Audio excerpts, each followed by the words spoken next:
Our plans for the session is to just start by having each of you turn to someone you're sitting next to and just sort of share any experiences you've had around backlash.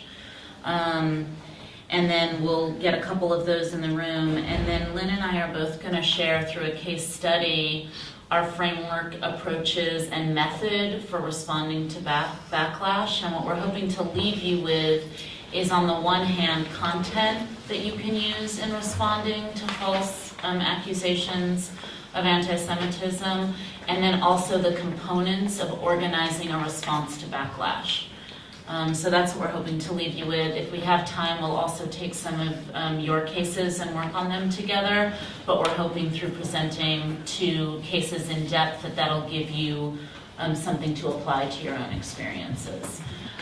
So if people could start by just turning to someone next to you, and we'll take maybe 2.5 minutes each, and we'll tell you when you should be wrapping up so the next person can share just an experience or an example, or just a place where you really struggled with backlash you experienced or feeling accused of something, particularly a false claim of anti-Semitism. So whoever finds someone next to you. Because it is so new.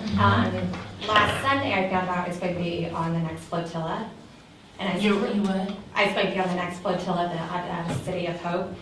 Super excited, and within a week, less than a week, I've been compared to Hitler 3 different times. And it's crushing, and I'm shocked to hear it, or shocked for thinking, okay, these are folks who know me. I mean, what are folks who do not really know me, well, are doing things, or had a huge amount of people delete me from Facebook because of postings regarding the flotilla in Gaza. So I kind of coming here to seek guidance on a rebuttal, basically. Sorry that you're experiencing that. Another? You had something? Yeah, back in '82, I was in medical school at the University of Washington, and Israel invaded Lebanon then, and I wrote in my medical school newspaper an article called In Defense of Palestinian Rights.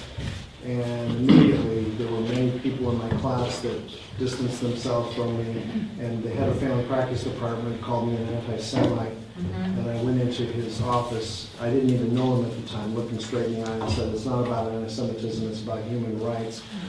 And after that, he backed down, and we had a little bit of a cordial but cold relationship, but we at least couldn't use that. But still, there were many classmates that were either Jewish or Christian Zionist in their outlook, who all of us, we were the best of friends, and all of a sudden we weren't. So the cost of relationships, and personal as well as more acquaintance relationships. Right. One more. Yeah.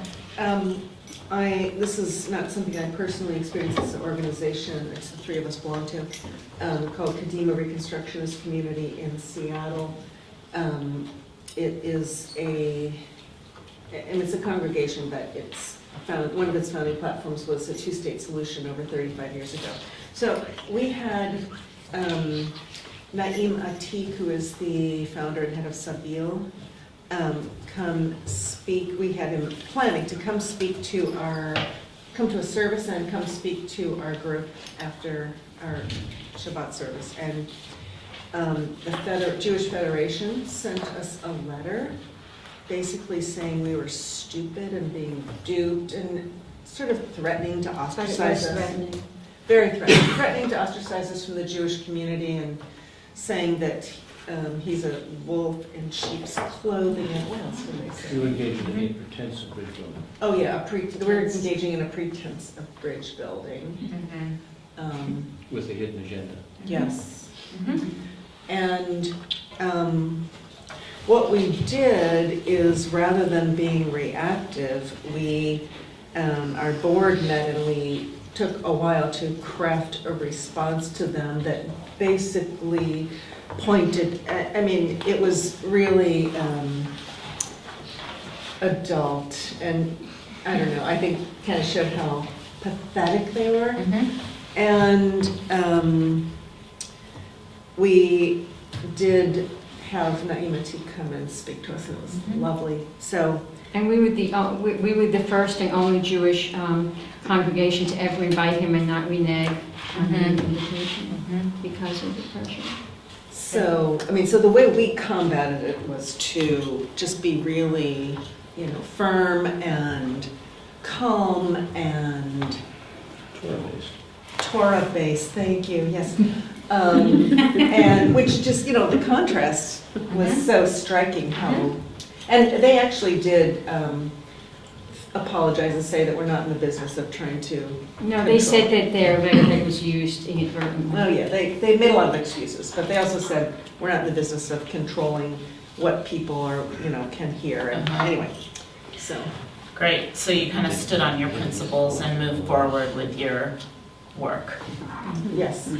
So those are, I think, some pretty common examples that people experience of backlash. Personal attacks are pretty common, and often because there's not a lot of content that the argument can be won on, it does actually resort to personal attacks. We were just talking about something called the shit list, which is self-hating Israeli threatening Jews, and it's such a broad range of politics, but almost everything on there, there's almost no content about what people do, and there's like 2,700, I mean, there's a huge number of people on that, and it's almost all personal attacks.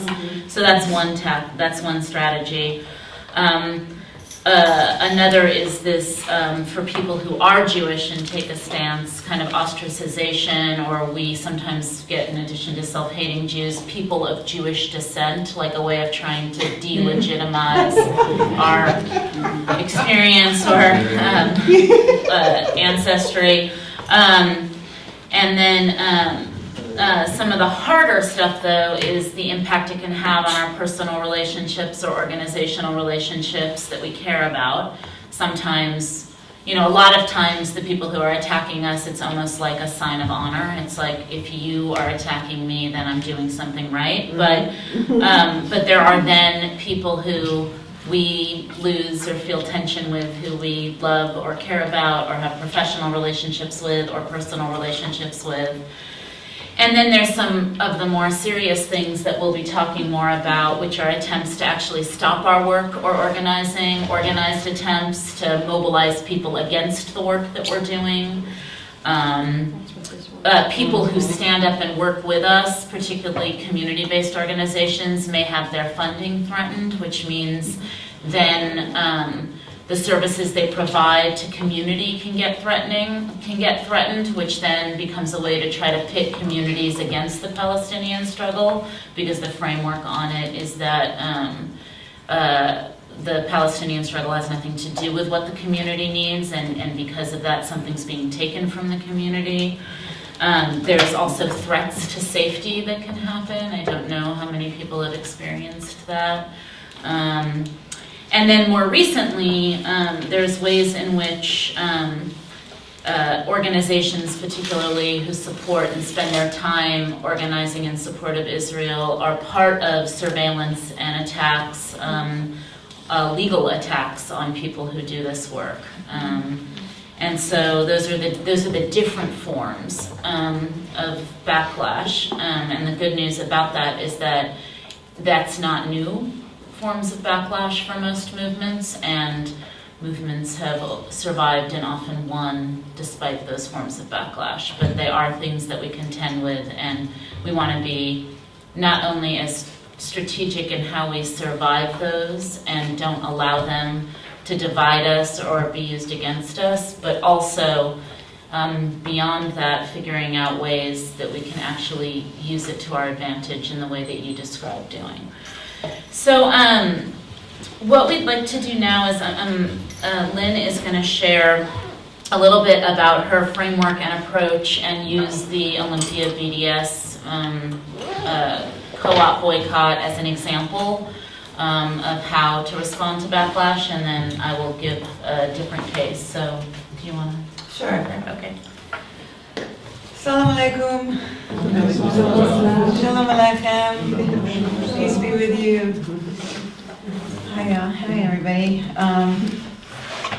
So I first want to say that, you know, as somebody who's been doing this work for 44 years, I'm still here. So I just want to reassure you that it is possible to be radical edge. Because I was just thinking about Kadima when it was part of New Jewish Agenda, and I met your community. So the first thing I want to say in terms of strategy, long haul. Long haul, the long haul. And so that's one thing to think about. So who here is from Olympia? Congratulations.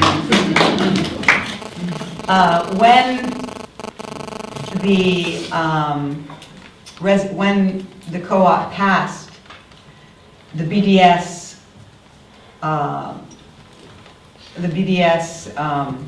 resolution and decided to de-shell products, everybody was taken by surprise.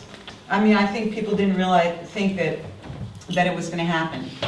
And so I was flown in as supportive rabbi type, and I made a YouTube video, which you can see, supporting the BDS co-op, sitting in front of a farm, of a gate to a garden, because on my community.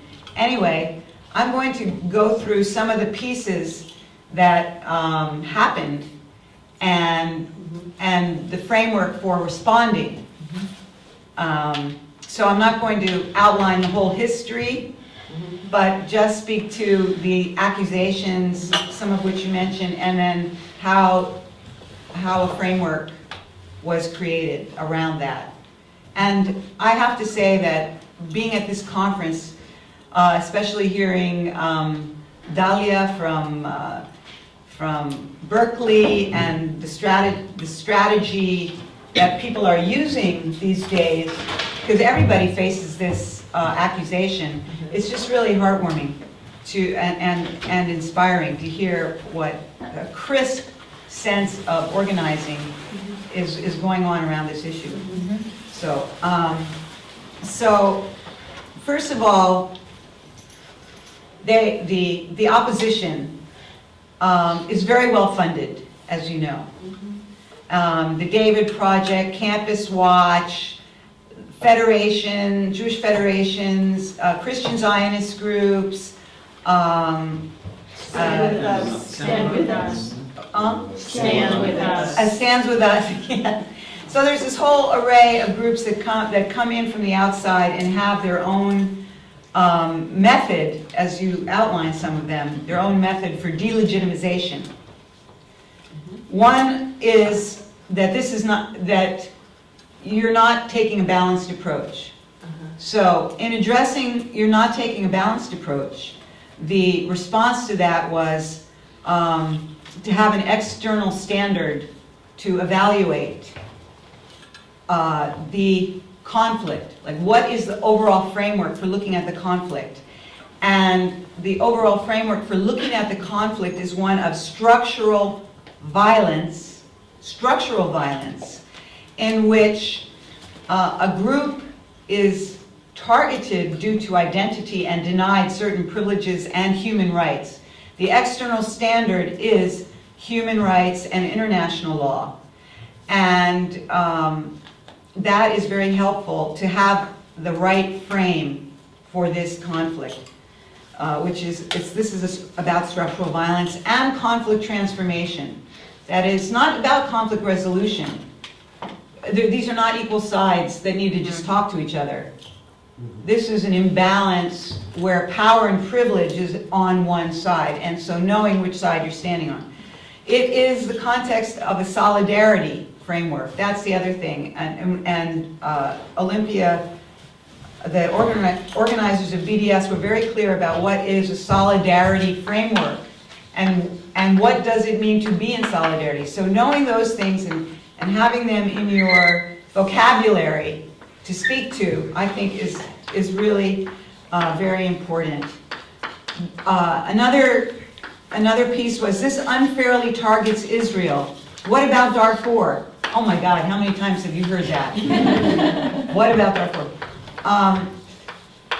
I think you could probably answer that yourselves. You know, talking about Darfur is one thing, and talking about Israel is another thing, and Palestine. But what we did then is to say, why is this our issue? This is our issue because our tax dollars and all that goes into the misuse of American tax dollars and the fact that we're breaking our own treaties and having all of that language so that that can be part of your response. The next one, you're threatened with isolation and exclusion. We'll never talk to you again, you know, and you'll end up on the shit list. Who are your allies? Solidarity work means knowing who your allies are and being able to draw all the allies together at any given time so that you are not isolated. So that requires groundwork, and why coalition building and networking in your local community is so important. Know also that there's so many resources out there, so many from U.S. campaign you can follow. If you need Muslim, Jewish, Christian, secular, wherever you're going and doing, you have to be in really good touch with your allies because people have already handled this. This is nothing new. So draw on the wisdom that's already there. What is your media strategy? Before you engage, do you have a media strategy? Do you have talking points for your issues? Do you have a script? There's so many case studies you can draw on, so have a media strategy, develop a media strategy, and be able to articulate your side. That means, as everybody said, it's the importance of research is really important. If people are saying you don't know enough, call on your Palestinian allies. They know what's going on. They can speak to that. Another one is Israel's not your country, you know, and you don't live there. That's back to the tax dollars and the fact that we're funding it. And also, come on, Israel is a holy land for Jews, Muslims, and Christians. Anyone who is identified as a Christian or a Muslim has every much right as a Jewish person to have a relationship there. And Muslims in the United States also have a very hard time getting into Israel and visiting their own holy places because of this conflict. This was very interesting in the BDS here because all the charges of anti-Semitism, in fact, when we looked at who was calling in, actually, and making charges out of, I'm going to say about 1,000 phone calls or something like that, 8 were what one might consider anti-Semitic. That is, the Jews own the media, the Jews run the world, it's Jewish bankers, it's Jewish money. When you hear those things, then Jewish antennas go, boop, like that. But actually, what was going on was unbelievable amounts of Islamophobia. Huge amounts of Islamophobia. So one response to this is to work with Muslim allies from CAIR, for instance, C-A-I-R, and get the script down of what Islamophobia looks like. And again, a lot of these resources are online. Another piece, this was a really big one that everybody always talks about, in particular Jewish people, you know, Jewish people are often driving this, is this makes me feel unsafe in my community. Oh my God. So, for one thing, a lot of Jewish people feel unsafe in their own communities because they can't talk about Israel openly. They can't share their anti-occupation politics. But the question is back to solidarity work and who is actually dying? Who is being removed from their land? Who is under blockade? All of the points of occupation are brought back again. This is not, you know, have there been any attacks against Jewish people, really? You have to deal with the unsafe piece by going back to, I believe, the issue at hand, and again, who are your allies, and how do you speak to this? As far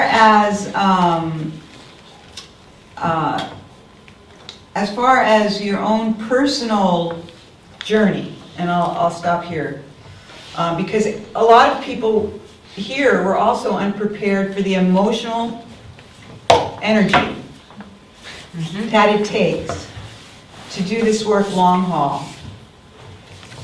And I think that if you are a person of privilege, meaning if you are a white American, we white Americans are used to certain entitlements. We don't have to think about a lot of what we do in the world. You know, we can go into a store, nobody's going to track us. In the store, we make so many assumptions based on our privilege. So when you're in solidarity, all of a sudden you will start to experience, and believe me, of course, I'm not trying to make any claim that what you're experiencing is anything like what Palestinians are experiencing on the ground. Don't get me wrong. But you will get blowback from this. So it's really helpful when you take a stand and you're thinking about taking stands and you're thinking about doing the work to look at issues of privilege and to do your own homework, your emotional homework, to get smaller solidarity groups together and work out some of these things together, and to know that you don't have to be friends with everybody. You really do not have to be friends with everybody. And solidarity will create a whole other kind of community. And that will end up being, I believe, the community that sustains you and takes you through it. And so privileging Palestinian voices, working on solidarity, having the right framework for the conflict, having a media strategy, doing the groundwork around Islamophobia. All of these pieces are how to combat the charge of anti-Semitism. When is anti-Semitism real? That is really another story. And there's also plenty of information online. I'm sure Sara can give you something that works with that. And when anti-Semitism is real, if anti-Semitism were real here, Jewish people would not be in the position of privilege and power that they are in the United States. And it is true that Jews do feel vulnerable, but that is our homework. That's our homework. We have to do that. And it cannot stand in the way of doing the right thing. That's our cross to bear. We have to overcome that. And partly the way we overcome that is by being in good relationship with allies. That is how we get through. So, thanks. Hopefully that will help you all. I have no idea. Do people have immediate questions for Lynn before we do another case study? I see 2, 3, okay. Yeah, I have kind of comments / questions. I was a member of LAPBDS during this campaign, and so one of the questions I wanted to ask was, I think that one of the things we underestimated was the potency of some of the arguments that are framed intentionally in terms of progressive politics. So, I mean, some of those aren't as relevant to this discussion. I mean, they range from kind of promoting dialogue to, promoting quote-unquote democracy, for example, by having more stringent rules for how you institute a boycott at a co-op. But I guess more relevant to this discussion is the way in which a lot of the language was couched in, like Fawn mentioned at this last panel, in the kind of language of anti-oppression, and that, the Jews in the community feel unsafe, and so on and so forth, and that people need to be allies to them. And I wonder if maybe in the course of this workshop, one or both of you could speak to kind of how to debunk those arguments on their own terms a little bit. How to use some of the elements of the kind of anti-oppression framework to speak to those arguments. Okay. Did you, and then I'll come around? Yeah. I'm a little bit, I don't know how to frame it, because I feel like I'm kind of outside of the community. And so I don't know if my question is relevant to this conversation, even though it's bringing up everything that I've been thinking about. So I think I have this issue around Judaism and being a culture / a religion. And I don't know what it is, or it's probably both, but then it's also veiled in whiteness, right? And so I don't know where I belong because my family is Jewish and lives in Israel, and I've never had a place in this country with it. I've always been the one who was ignored as people are walking, like during holidays, it's always like everybody else walking by, and I just kind of would have a habit of like, watch, they're gonna walk past me and go straight to the white folks and, tell them about enlightenment staters and blah, blah, blah. And Come to Seattle. well, I live in Seattle now. So come to Well, it's okay. Actually, please just say, My point just being, in your work, or in this work, you're talking about anti-oppression, where is that line of like between, of identifying, because, when I see, there's like this thing of passing, right? Like you're white, you're Jewish, and is that your religion, or is that your cultural background, and then the work, and so then being taken seriously and really understanding oppression and really understanding anti-oppression. So I'm not quite sure how to frame what I'm trying to say, but something like that when we say in solidarity, there really has to be a sense of, I feel like identification, obviously with compassion. We all can identify from a place of compassion, but really identifying with what the struggle is. Maybe it'll clarify, but it's all wrapped up. I'm sorry. No, it was very clear. I think that white privilege is damaging on so many levels, and and the Jewish community is, the white Jewish community is incredibly guilty of it. Yeah. And Sara can say more, so thank you. Yes, absolutely, you're spot on. And I feel like these are some bigger questions, so if it's okay, we can hold on them, but I think your question is really important in terms of a framework of anti-racism and how central that is to this, and that that's true inside of the Jewish community as well as how the Jewish community relates to other communities, and then how we understand Zionism and its impact on not just Palestinians but also Jewish communities.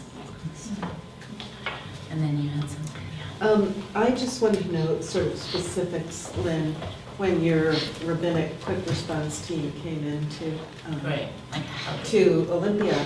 What was the interaction with the rabbinic community here, and how did you deal with what they were doing? Oh God, first of all, I reached out to Johanna, Yeah. who's a woman rabbi. She actually doesn't have a congregation in Olympia, but Yeah. we had 10 email exchanges. And and I kept, of course, very civil and tried to continually stay on point. Yeah. And have these conversations, just rebut, but also also explained boycott a little bit more, gave her a history of boycott and why boycott itself is not anti-Semitic. It's actually a tool in nonviolent struggle and why it's such a fabulous tool. and how it came out of Samud and Intifada. I mean, I gave her a little. I went to visit Seth face to face. I did a workshop with sort of Hillel, with Jewish Solidarity and Hillel types together. Public presentation. I mean, you know, and then strategizing. It was a whole package of Diplomatic mission. of civilian diplomacy, but also never backing down or backing away. So we want to keep it to questions that are really specific to the Olympia boycott and action around that, and then we'll have a bigger discussion and address some of these bigger questions at the end. So are there specific questions for the response to the Olympia boycott? I have one for clarity, and that is, I assume that you got the stores to take things off the shelf that were made in Israel, but that you did not ask them to remove the U.S.-made matzah meal and those things. Is that correct? Well, the boycott is specifically for Israeli goods. But I was just curious as to what was removed from the shelves. I'm not sure the call carries what you're referring to, but the Israeli products were removed from the shelves, which is what the... There were 6 products deshelved, 6. And one product actually was left on the shelf, and that was peace oil. So it was not even a full boycott. It was a partial boycott in that there was one product called peace oil made by Jewish and Palestinian partners that was left on the shelf. The kosher products are still on the shelf. Yeah, that's a better way to put it. Kosher U.S.-made products are made in other than Israel. Okay. Okay, so sorry, can we just have a point of clarification? So this is a great place just to clarify that part of what is so important in our work is not allowing, and this sort of gets into the framework for how we do strategic defense, so I'll get more into it, but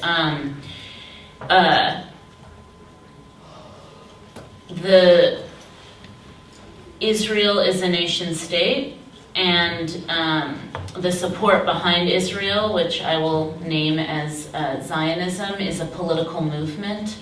And when we oppose either the state of Israel or Zionism as a political movement or a political ideology, like we would oppose apartheid as a political ideology and the South African government as a political as a government, that is completely distinct from Jewish history, Jewish communities, Jewish culture, Jewish religion.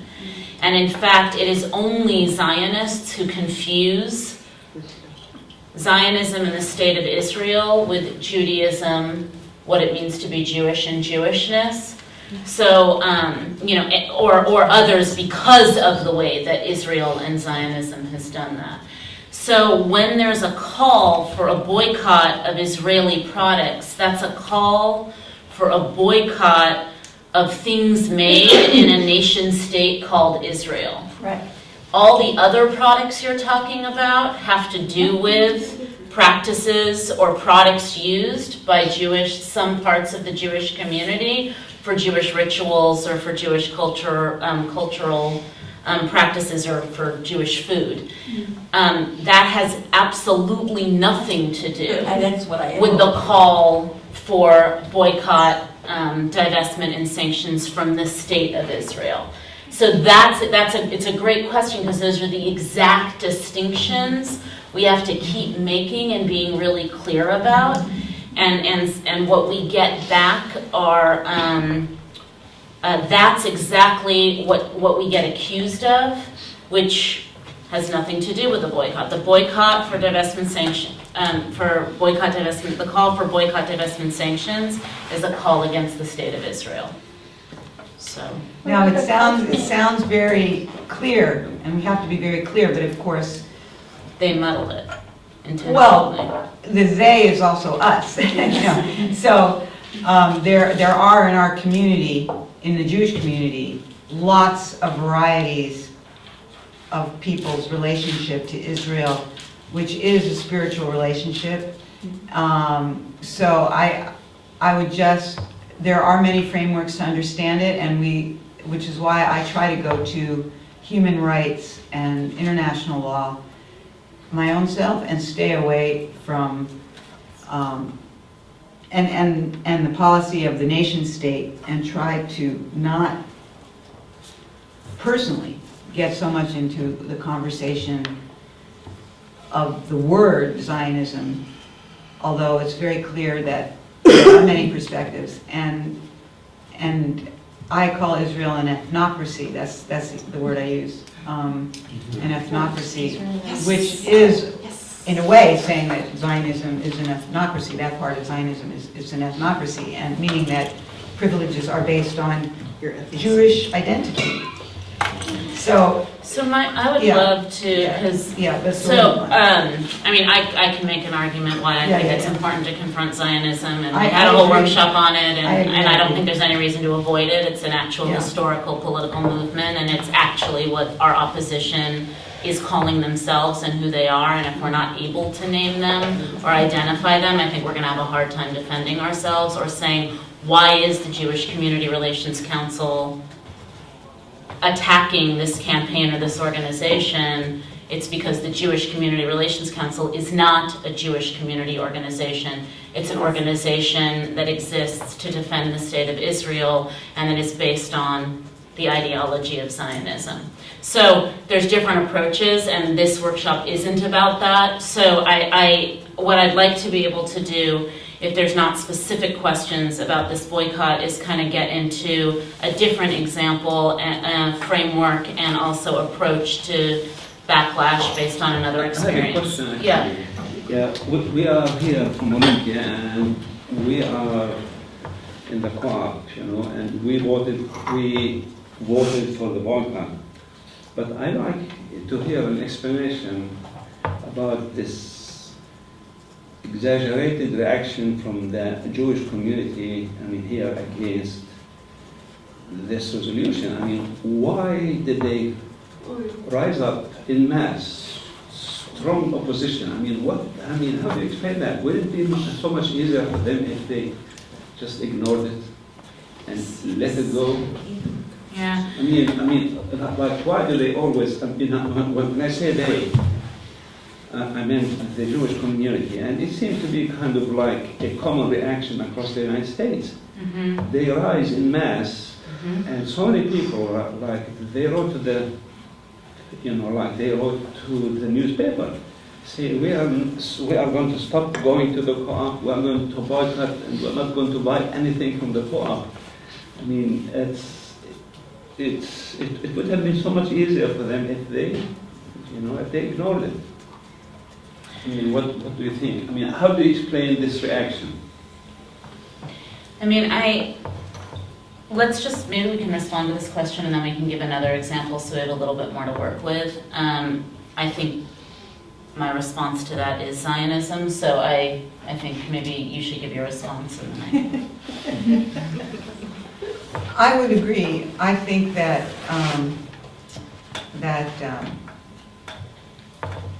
in 1948, Jews secured a state with military power on the basis of an ideology of Zionism and in the background of genocide, and therefore took the position. So it's both, it is political and it's also psychological. Mm-hmm. That genocide taught that you can't trust the world to protect Jews, and therefore the Jewish community needs Israel to be as strong as possible militarily, and that therefore, and to do whatever it takes because no one will save us.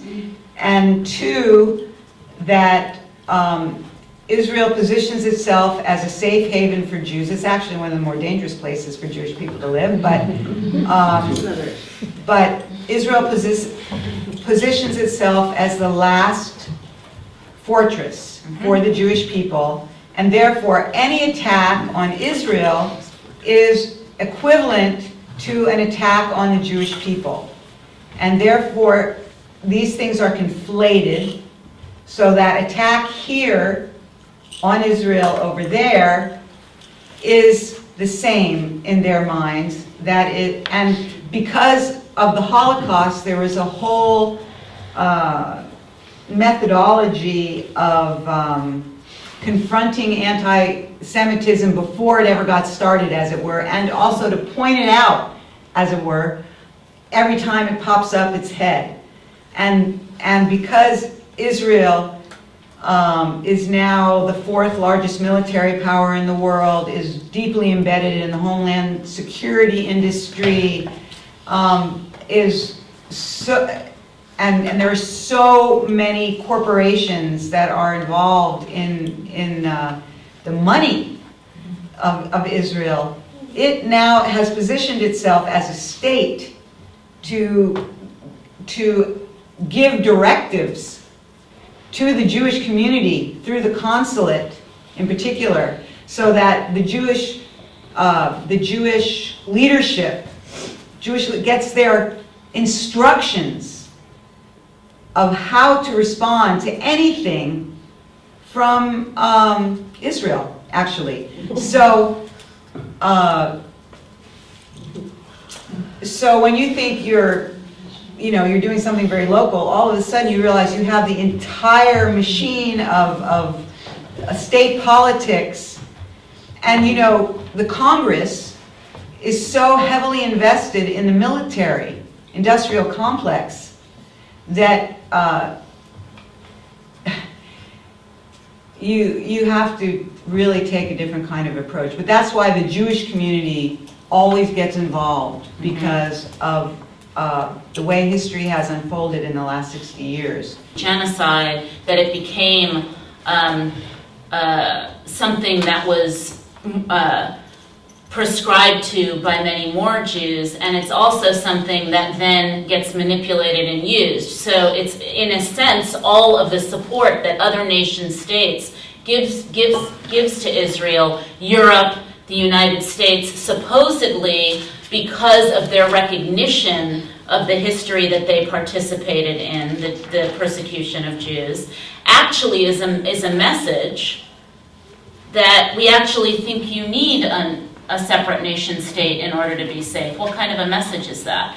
So I'm going to start, that's a good segue into, I'm going to do a brief presentation on a different example of backlash and say a little bit about the framework that the organization I work with, the International Jewish Anti-Zionist Network, uses when we're asked to come in and defend organizations experiencing backlash. So it is one of the roles that our organization plays, and we play it in two ways. One is, as a Jewish organization, we intimately understand the psychology Lynn was describing, and we can play a useful and strategic as well as informed role in organizing responses. But the second is, we actually oppose it. We actually oppose it because it's actually a dishonor to the actual history of anti-Semitism and Jewish persecution. And it's also, in our understanding of history, Zionism actually comes out of and just continues histories of racism, violence, colonization, ethnic cleansing that actually we don't want a continuation of, we want a departure from. And for us, the very notion, when we get accused of being self-hating, or we hear other people being accused of anti-Semitism, and Lynn spoke to this, what as a movement we'd like to see all of us move towards is standing on our principles of anti-racism, which of course includes being very careful that we don't allow the ways in which Israel claims to speak for all Jews. We don't participate in that by also accepting that when you criticize Israel, you're criticizing Jews. Israel is a nation state, and Jews are depending on definition, a people or participate in a religion or have different socio-cultural legacies. It is also true that because of history and the ways that Lynn described, many Jewish people, particularly in the United States, also identify with Israel and react to criticisms of Israel in the ways you've described. But it's also true that there has always been, and there's many examples in this room, but there has always been Jewish opposition to the state of Israel and to Zionism that created the state of Israel. And so in our work, it's important to go back to the principles that actually this is a struggle against oppression, this is a struggle against justice, it is not a conflict between two sides, it's neither a religious conflict or even a conflict between two nation states. Palestine is an occupied territory, and there is no Palestinian state at the moment. And that there is one side, which is the side of justice, and what feels very important as a strategy is that all of us feel very comfortable saying why this is important to us. And our hope is that that also includes an honoring of the Jewish history of persecution, which in fact the state of Israel doesn't address, both on practical terms in terms of safety, but also because its message is that Jews are not safe in the places that we live. And that is not a message that we agree with. We want everyone to be safe in the places that they live.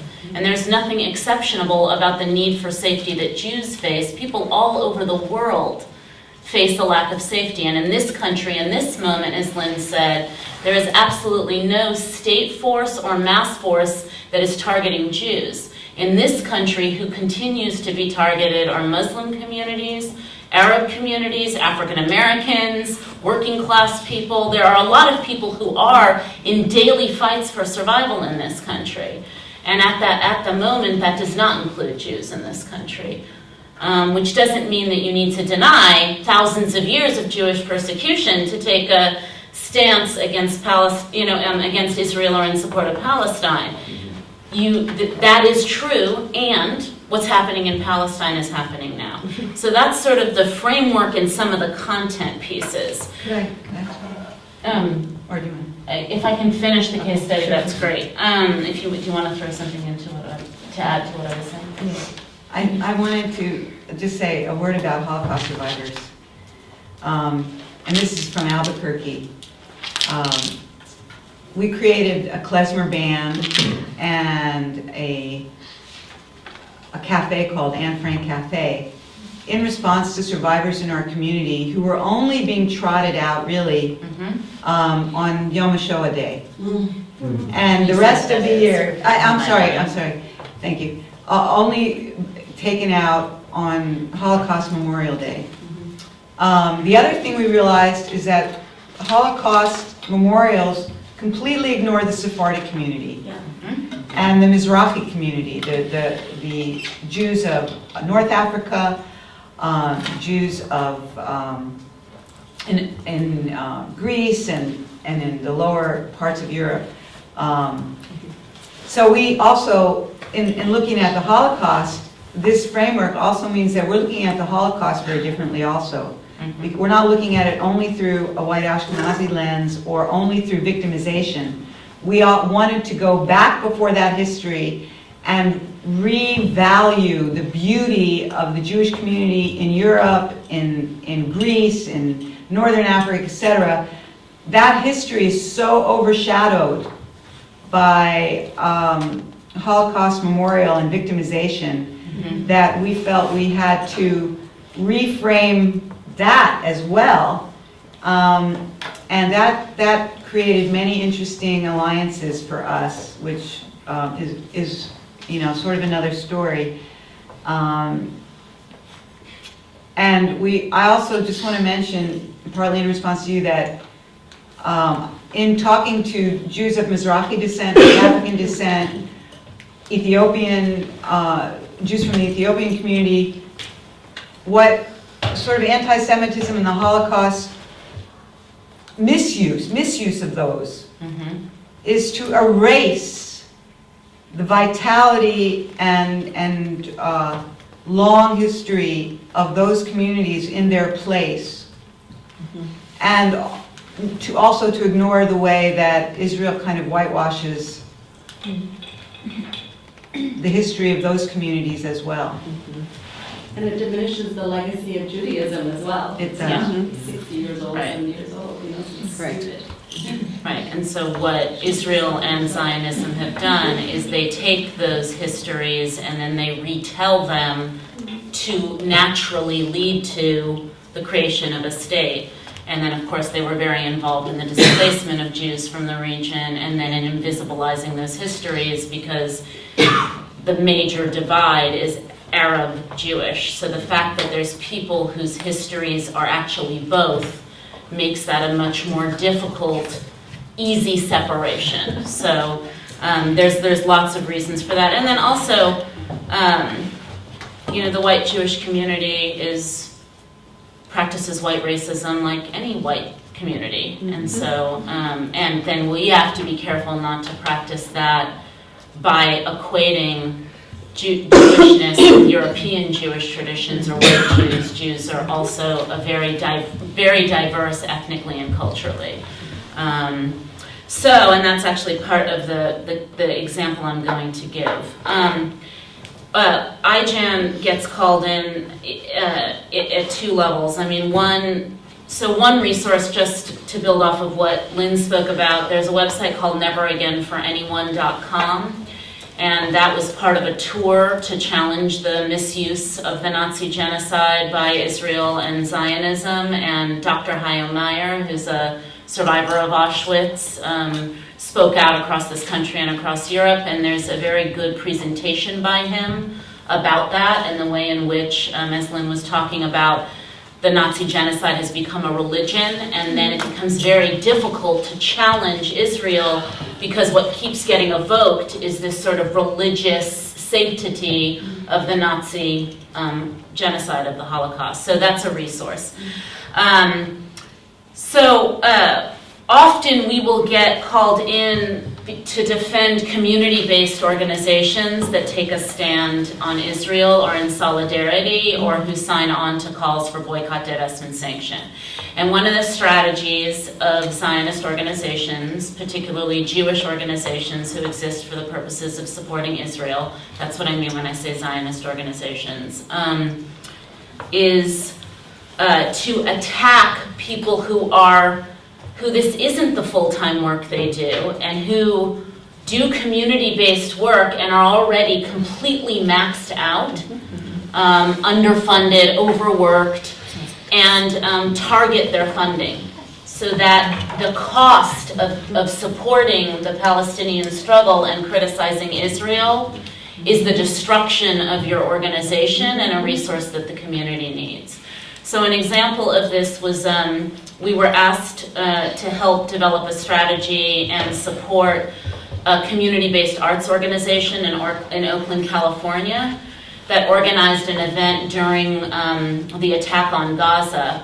At the same time that Israel was attacking Gaza, a young man was assassinated, literally assassinated, shot in the back of the head by the Oakland police force at a public transportation station in Oakland. Oscar Grant. Oscar Grant was his name, yes.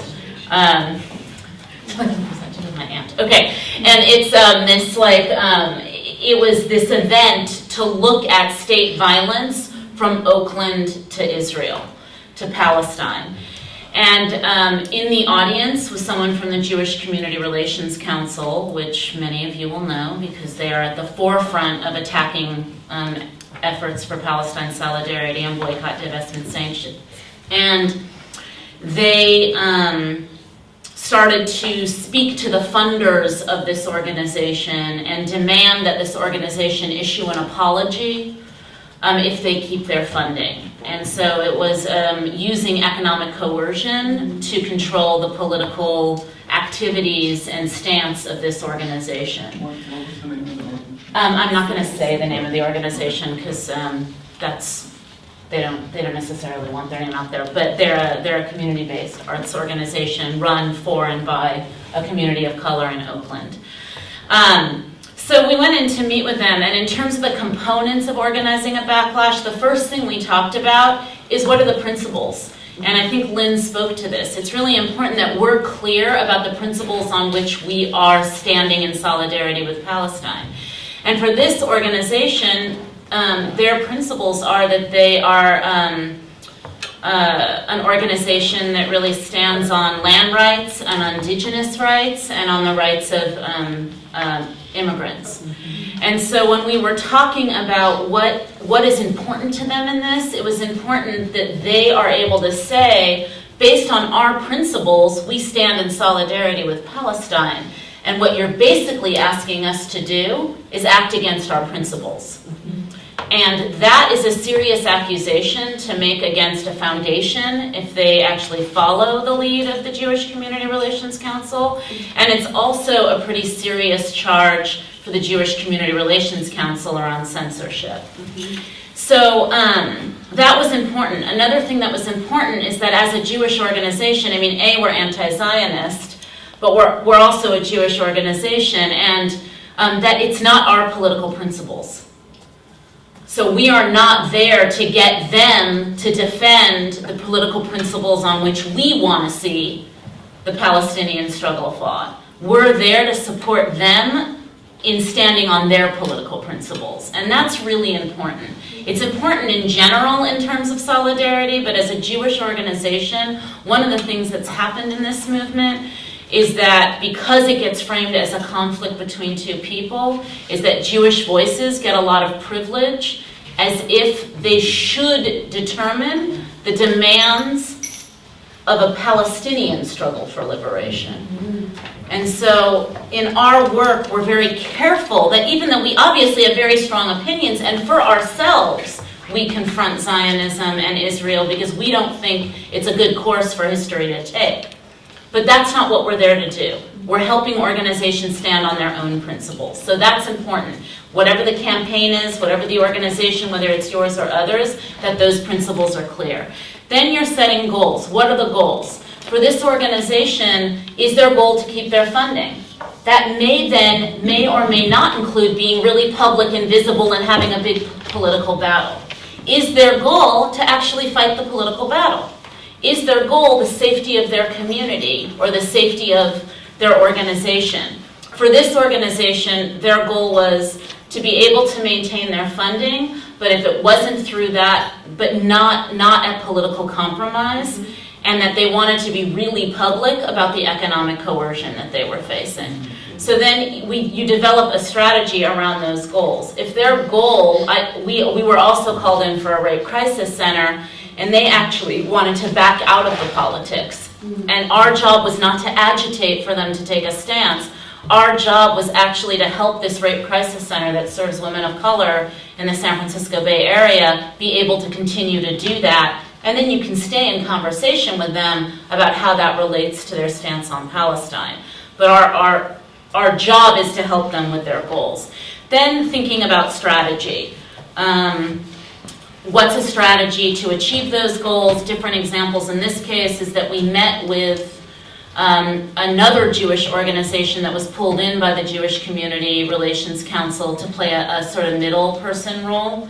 And we really challenged them because they consider themselves to be an anti-racist organization, but on behalf of the Jewish Community Relations Council, they were going to this organization and saying, look, if you can just issue an apology, then we can put this behind us.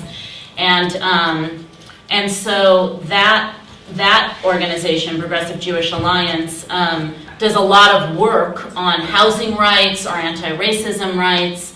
And so we actually met with them, and we went in with the organization, and what we knew going in is that we wanted to just create a place where this organization can present what it felt like to be economically coerced like that, and to be asked to stand against what they're fighting for in their own community.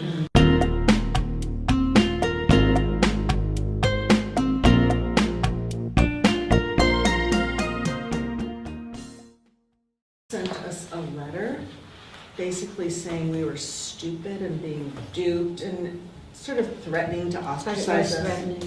Very threatening to ostracize us from the Jewish community, and saying that He's a wolf in sheep's clothing, and what else did they say? You engage in any pretense of bridge building. Oh, yeah, we're engaging in a pretense of bridge building. With a hidden agenda. Yes. And what we did is, rather than being reactive, our board met and we took a while to craft a response to them that basically pointed, I mean, it was really adult, and I don't know, I think kind of showed how pathetic they were. And we did have Naima to come and speak to us, and it was lovely. So, And we were the first and only Jewish congregation to ever invite him and not renege on the invitation because of the pressure. so, I mean, so the way we combated it was to just be really, you know, firm and calm and Torah-based, thank you, yes. And which just, you know, the contrast was so striking how, and they actually did apologize and say that we're not in the business of trying to No, they said that their rhetoric was used inadvertently. Oh, yeah, they made a lot of excuses, but they also said, we're not in the business of controlling what people are, you know, can hear, and anyway, so. Great, so you kind of stood on your principles and moved forward with your work. Yes. So those are, I think, some pretty common examples that people experience to pit communities against the Palestinian struggle, because the framework on it is that the Palestinian struggle has nothing to do with what the community needs, and because of that, something's being taken from the community. There's also threats to safety that can happen. I don't know how many people have experienced that. And then more recently, there's ways in which organizations, particularly who support and spend their time organizing in support of Israel, are part of surveillance and attacks, legal attacks on people who do this work. And so those are the different forms of backlash. And the good news about that is that that's not new forms of backlash for most movements, and movements have survived and often won despite those forms of backlash. But they are things that we contend with, and we want to be not only as strategic in how we survive those and don't allow them to divide us or be used against us, but also beyond that, figuring out ways that we can actually use it to our advantage in the way that you described doing. So what we'd like to do now is Lynn is going to share a little bit about her framework and approach and use the Olympia BDS co-op boycott as an example of how to respond to backlash, and then I will give a different case. So do you want to? Sure. Okay. Salam alaikum. Shalom aleichem. Peace be with you. Hi everybody. So I first want to say that, you know, as somebody who's been doing this work for 44 years. I mean, what are folks who do not really know me, well, are doing think, or had a huge amount of people delete me from Facebook because of postings regarding the flotilla in Gaza. So I kind of coming here to seek guidance on a revival, basically. Sorry that you're experiencing that. Another, you had something? Yeah, back in '82, I was in medical school at the University of Washington, and Israel invaded Lebanon then, and I wrote in my medical school newspaper an article called In Defense of Palestinian Rights. And immediately, there were many people in my class that distanced themselves from me, and the head of family practice department called me an anti-Semite. And I went into his office. I didn't even know him at the time, looked him straight in the eye and said, it's not about anti-Semitism, it's about human rights. And after that, he backed down, and we had a little bit of a cordial but cold relationship, but we at least couldn't use that. But still, there were many classmates that were either Jewish or Christian Zionist in their outlook, who all of us, we were the best of friends, and all of a sudden we weren't. So the cost of relationships and personal as well as more acquaintance relationships. Right. One more. Yeah. This is not something I personally experienced. It's an organization, it's the three of us belong to, called Kadima Reconstructionist Community in Seattle. It is it's a congregation, but one of its founding platforms was a two-state solution over 35 years ago. So we had Naim Atik, who is the founder and head of Sabil, come speak. We had him planning to come to a service and come speak to our group after our Shabbat service. And the Jewish Federations.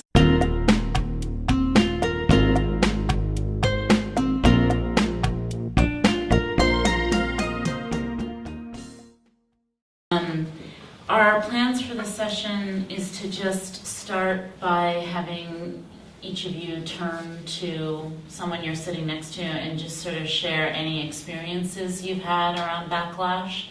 And then we'll get a couple of those in the room. And then Lynn and I are both going to share through a case study our framework, approaches, and method for responding to backlash. And what we're hoping to leave you with is, on the one hand, content that you can use in responding to false accusations of anti-Semitism, and then also the components of organizing a response to backlash. So that's what we're hoping to leave you with. If we have time, we'll also take some of your cases and work on them together, but we're hoping through presenting 2 cases in depth that'll give you something to apply to your own experiences.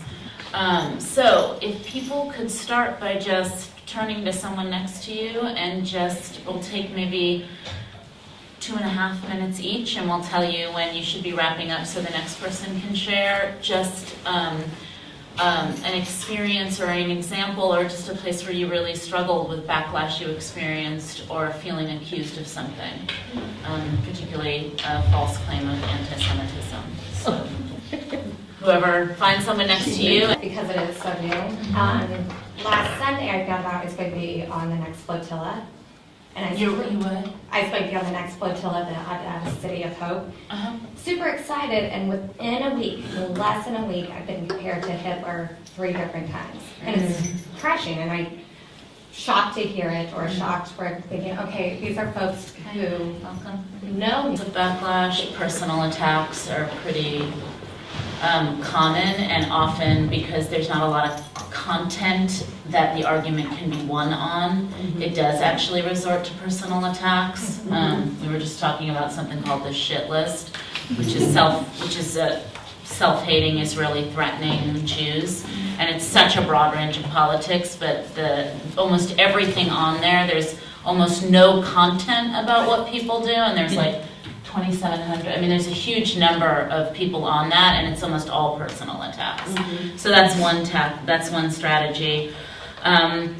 Another is this for people who are Jewish and take a stance, kind of ostracization, or we sometimes get, in addition to self-hating Jews, people of Jewish descent, like a way of trying to delegitimize our experience or ancestry. And then some of the harder stuff, though, is the impact it can have on our personal relationships or organizational relationships that we care about. Sometimes, a lot of times the people who are attacking us, it's almost like a sign of honor. It's like, if you are attacking me, then I'm doing something right. But there are then people who we lose or feel tension with, who we love or care about or have professional relationships with or personal relationships with. And then there's some of the more serious things that we'll be talking more about, which are attempts to actually stop our work or organized attempts to mobilize people against the work that we're doing.